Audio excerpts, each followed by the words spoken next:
This week in Destiny, so there is more details coming, including the prismatic summary, Into the Light, Pantheon, hopefully more details there, as well as UI updates, weapon drop, rotating, and kilts for kids, which sounds a little weird. But of course, they are once again reiterating the developer gameplay preview that was prismatic. If you don't know what it is, basically with Final Shape, we're getting a new subclass that combines all 5 elements and parts of all the other subclasses. Now, of course, as well, Into the Light, there was the great intro cinematic, which, again, I am sad that Bungie's getting so much hate, because when I see cutscenes like this one, it's so good. Like, it is such a good cutscene, but I feel like people don't think about stuff like this when they just come to negative stuff about Destiny. But I digress. Now, they also are giving us a few wallpapers from that thing, in case you wanted access to a few things, because there was, like I said, lots of amazing shots in this trailer. But from that point, moving on, let's see, Challenge Gods. We've already shared some details about Pantheon, the same details every time, but the new PvE challenge will start on April 30th. It involves not only a gauntlet of raid boss encounters currently available in the game, but also have a few twists on how to approach them. We are keeping some details close to the chest, including the list of enemies you will face, but since you're all eager to know more about it, the goal of Pantheon is to relive those incredible and heroic moments that raids always deliver, while also challenging what you expect, or changing what you expect from some of the encounters many of you already know so well.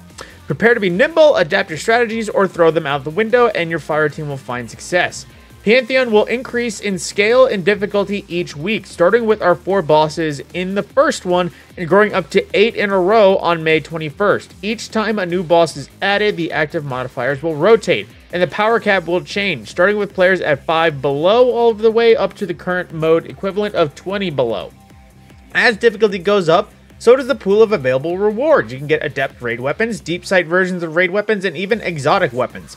Some rewards are weekly and others are linked to pursuits or triumphs like the 4 new emblems, but many will also depend on your performance. We challenge you to complete each encounter before the bonus timer expires to get a platinum score and the greatest rewards. When April 30th arrives, we hope you have trained and prepared yourself, Guardians.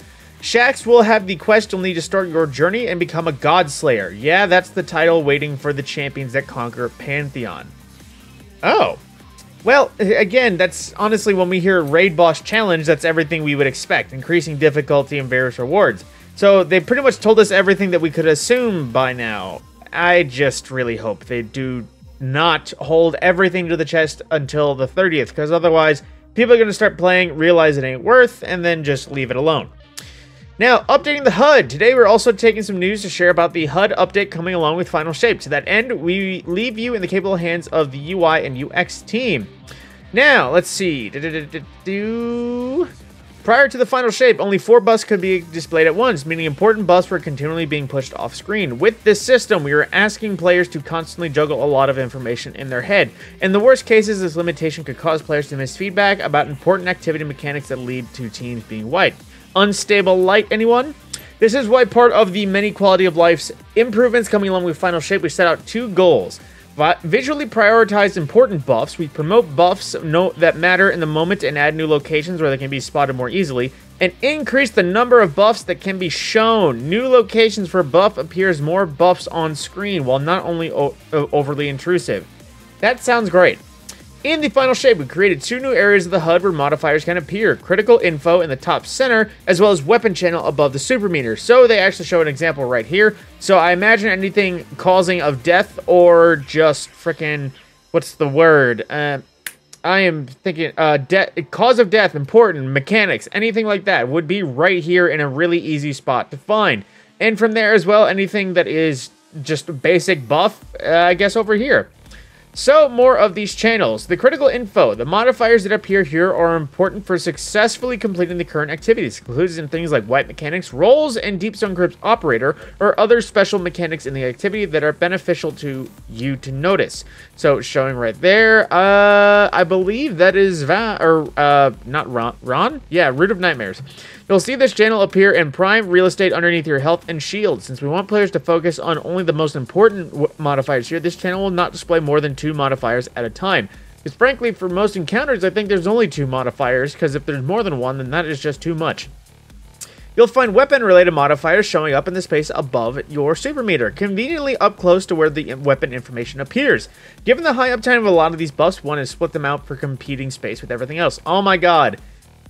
Also, origin traits in a smaller area. That is great, because now when origin traits are active, we don't have to have half of our real estate taken up. Let's see, the space here is restricted, so only the two most important weapon modifiers will show up here. Prioritization. You'll find buffs generally prioritized within all channel below as follows. Highest activity information, these buffs that guide your play in the activity. We want to make sure players always have this information available. Note that the dangerous or otherwise critical information will all be shown in the critical info. Second gameplay choices. These are buffs that require your play to play your build effectively, such as armor charge or ability cooldowns like tangles.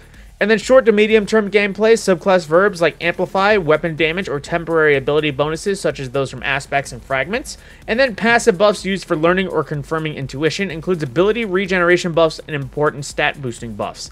So that actually sounds all really good. And they're also updating some logos. In addition to setting up 2 new channels in the HUD, the team also took a pass at the readability of our buffs and debuffs. So, looking at everything, I imagine armor charge, that's like being set on fire versus radiant and the like. But let's see if they actually tell us some more details.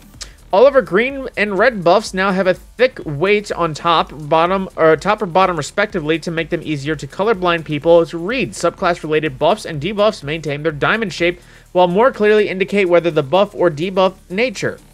Also, timers now display on the top left side of the buff icon, previously displayed after the buff name. This should make it easier to know when a buff or debuff will expire, no matter how long its description might be. For feature considerations, as many of you have noticed, some of the footage shown on the April 9th Final Shape gameplay preview showed an in-development HUD channel that was on the right of the screen. During development, we got a lot of feedback that this was pulling players' eyes to unfamiliar parts of the screen and that it was too much of a change all at once. That's why we refocused the display in Final Shape and will eventually adding another channel in upcoming releases after we have learned more about how players react to the changes. What do you think? What would you want to see on that channel or moved into it as always? I'm not gonna lie, considering just generally if you're following the cursor, most of our weapons and ability information is down here. Buffs are over here, weapon and shields over here, radar is over here, and then all of our chat detail is over here. That is pretty much all of our screen already, so a few more things right here I feel like won't be that much of an issue. Just saying. But then some weapons coming to rotation on June 4th, which is Final Shape, I believe, if I'm remembering the dates. So for the Trials of Osiris, the unexpected resurgent glaive will leave. Cataphract GL3 Heavy Drum will, I guess, also leave. Actually, no, that's still. Its last week will be the 23rd before Final Shape. The Messengers last week will be on May 14th. And Igneous Hammer's Adept, or just the hand cannon, will be lastly available on May the 21st. For the Nightfall, Braytech Ospreys last week is April 9th, and Loaded Question is last week on the April 23rd. Now, they aren't saying these are leaving, they are saying last week, so keep in mind, they haven't specified for all but one, so I'm genuinely not sure if all of these are leaving, because some of these have been around for quite a while. I know at least the Braytech and the Loaded Question have been, and most of the Iron Banner weapons saying here. They say last week's for a lot of them, but I don't know if it's actually leaving. So keep in mind, these are just going to be the last available weeks for everything. And I guess the last Iron Banner is going to be on the week of April 30th. Figures when Pantheon launches. But yeah, there you go. Some of the weapons are not dropping any longer. You can always focus them on their respective vendors, but remember that Adept variants of Trials and Nightfall weapons can't be obtained or focused unless featured. And regarding what weapons are coming to take the place of these, we'll share more info in the future. Then, Kilts for Kids fundraising. Let's see. Guardians joined us on the 13th annual Kilts for Kids event to help raise critical funds for Ronald McDonald's House charities of Western Washington and Alaska. Your dedicated kilted crew is back. Christine, Mark, and Forrest never shy away from donning a kilt and getting in front of a camera to help encourage you all to join the cause. So, another, like I said, or like they mentioned, just general Bungie House Foundation fundraiser. So, in addition to helping kids and families facing illness, like the lineup of rewards, a $10 donation received the new Kilted Out shader, and there's a graphic I guess they forgot to show. A $30 donation will get you the Kilted Out shader plus the new Heart of Highlander emblem. $50 is everything above, plus this year's annual Kilts for Kids postcard designed by Bungie artists and digitally signed by the crew. It will be shipped after the event ends. A $100 donation is everything, plus a digital copy of this year's new and upcut and unique piece artwork crafted by Mark Fleeg himself. And $250 gets a physical print of Mark's exclusive art shipped to you. As well, there is the Heart of the Highlander emblem. Oh, no, Highland cows. That's cute. But that is pretty much all the info regarding that. Now, for the player support update.